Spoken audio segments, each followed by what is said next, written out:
दोस्तों आइए जानते हैं सारस पक्षी की रोंगटे खड़े कर देने वाली जानकारियाँ। फैक्ट नंबर 1, बताया जाता है कि सारस पक्षी कुछ प्रजातियां ऐसी होती हैं जो एक ही जगह पर अपना पूरा जीवन जीते हैं। दोस्तों क्या आप जानते हैं सारस के बच्चे 2 महीने के होने पर उड़ने लगते हैं। फैक्ट नंबर 3, आज पूरे विश्व में सारस की प्रजातियां धीरे धीरे विलुप्त हो रही है। आज यह नेपाल और भारत में ही पाए जाते हैं।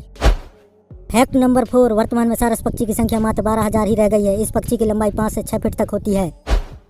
फैक्ट नंबर 5, आमतौर पर नर सारस पक्षी और मादा सारस एक जैसे दिखते हैं, लेकिन समूह में देखने पर आप मादा सारस को नर सारस से आकार में छोटा देख सकते हैं।